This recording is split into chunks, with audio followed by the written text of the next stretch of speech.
xisbiyada qaranka Soomaaliland kulmiye wadani iyo wicido si wada jira shir jaraa'id ugu qabtay xarunta gobolka Saaxil ee magaalada Berbera ayaa komishanka doorashooyinka qaranka Soomaaliland ku dhaliilay xanaanka ay u socoto diiwaangelinta kaadhka codbixiyaha oo maalintii saddexaad ka socota degmooyinka gobolka Saaxil waxaanay sheegeen in gaabis ku jiro shaqada diiwaangelinta oo dadku ay ku jiraan safafaad u dhaadheer mas'uuliyiinta xisbiyada qaranka ayaa ugu baaqay komishanka doorashooyinka Soomaaliland inay muddo kordhin u sameeyaan gobolka Saaxil maadaama oo aanay dad badan isdiiwaangelin mas'uuliyiintana oo muraasi ka hadlayeen waxa daladoodii kamid ahaa xad moodaa gobolkan inaan loogu talagelin in diiwaangelin muglih inay ka dhacdo waayo komishanku waxay nagu yidhaaheen already 80% dadkan waabay diiwaan gashanaayeen baan u haysanay hase yeeshee waxa soo baxday in diiwaangelintaasi dadkii intii dambe kacay iyo intii hore aan qaadan waa ogtiin oo xilligaasi abaar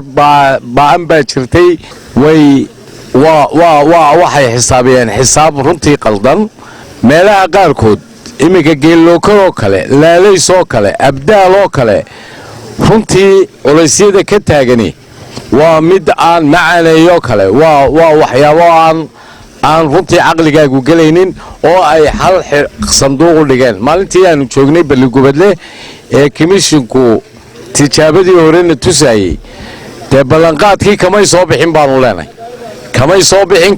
bixin waxa weeyaan gobolkani waa gobol aad u ballaaran wadada ka timaada Burco ee soo gashay Berbera marka degmada Berbera la soo galo laba sanduuq baa yaala 20,000 oo qof baa ku soo dhaadhacay dee ma ka feynaysaa baanu leenahay xalayo kaliya ilaa 3,000 oo qof ayaa u dulooday sanaadiiqdii in komishinku ballanqaadkoodii ugu horeeyay uu gobolka ku fashilo waxaan leenahay waa in loo dhigaa sanaadiiq waa in la keenaa dad xirfad yaqaana runtii aad baan ugu mahadnaqayaa howlwadeenadii Berbera joogay 16 inan bay soo kordhiyeen 2 kidna way keeneen laakiin waxa weeyaan 2 kid uma baahnee labada maalmood ee hadhay berri baa hadhay waxaanu u baahanahay in ugu yaraan 30 goobood berrito ay taalo wixii ka dambeeyana lala eego dadka baaxadiisii oo maanta soo dhacday oo waa ogtiin oo gobolkani aad buu adeeg yahay ilama yaryar iyo habla yaryar oo laga soo qoray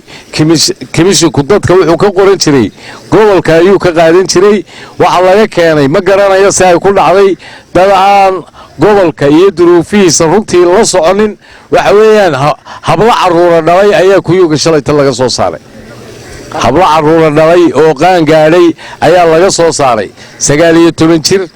17 jir inamada sidaas leeg waxaanu u qaadanaynaa in sabataaj lagu samaynayo gobolkii oo la dhimayo tiradiisii maadaama ay komishinku markooda qaateen Berbera 80% baa diiwaan gashan gobolka Saaxil haddii aanu nahay xisbiga gudoomiyaha xisbiga kulmiye ee gobolka Saaxil waxaan aad iyo aad u codsanaynaa xaalad jirta in la eego oo gobolku aad ugu muhiima maadaama ay tahay inuu gobolku dadkan aad u badan yahay dad badan ku soo guureen gobol walbana lagaga soo guuro in si gaar ah loo eego gobolka Saaxil dadkuna doorkan aad u badan yahay in loogu daro waqti loogu kordhiyo si fiican bay u socotaa in waqti loogu kordhiyo dadku ka 4 casho kuma filna way ku yar tahay goobi sidii bay u buuxaan waqtigina waa gabagabe waxaanu aad u codsanaynaa in loogu daro sidii gobolada kale loogu darayay intii loogu darayay in leeg loogu daro ama looga badiyaba maadaama ay tahay gobol goob kasta waxaan ku soo aragnay in safafku aad iyo aad u dheer yihiin shaqaduna ay aad iyo aad ay u tahay mid yara gaabisa ama ha ka noqoto dadka ka shaqaynayay meesha oo aan maxay ahaatay ay markii ugu horeysay de sameynayay diiwaangelin ama ha kaba noqotoba technical problem waxa jiray safaf dhaadheer iyo muddadii oo xilligii loogu talagalay la xidhaayay oo ah 6 galabnimo oo aanay dad badan isdiiwaangelin taasi waxay keentay in maanta maadaama jawiguna wanaagsan yahay bishii 12aadna tahay xilliga Berberi ugu jawiga wanaagsan la ay tahay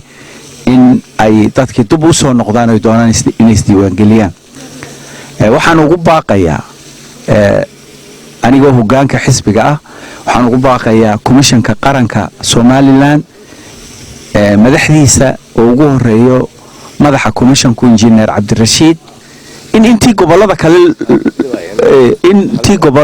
kale loo kordhiyay waayo gobolkani aad iyo aad buu u yahay gobol xasaasiya runtii gobolka waxa ka jira ciriiri xagga waqtiga ah xagga shaqada ah time-ka wadayadu goboladu ay ka sameeyeen yihiin waqtigan kooban haddana waxaad moodaa imika inuu gobolkan ka sii xag jira hadda oo aanu waqtigii ku filayn commissionkuna si fiican uga diyaar garoobin anigu goboladii hore maan tigin laakiin gobolka inta aan arkayo oo saddexda cisho magaalada aan joogay hadda roolka ay lahaayeen shaqooyinkii ka qaataan commissionka waxa ka mid ah wacyigelinta maalin baan arkay gaari microphone saaray gaarigan waxa lagu dowladda saaray gaari dowladda soo shalay halkan lagu soo dhaafay waxa wacyigelin ma jirto goobihii dadkii way tuban yihiin way istul saaran yihiin waqtigii maalin baa hadhay waxa loo baahan yahay in dib eegis lagu sameeyo oo maxaan ku raadayay arintii gobolka sidii diiwaangelintu uga soconaysay fariinta halkan commissionka ugu daran waxa weeyaan inay dib eegis ku sameeyaan shaqadii oo maxaan ku raadayay cidijida Kamute Ismaan Ali Horyal TV Berbera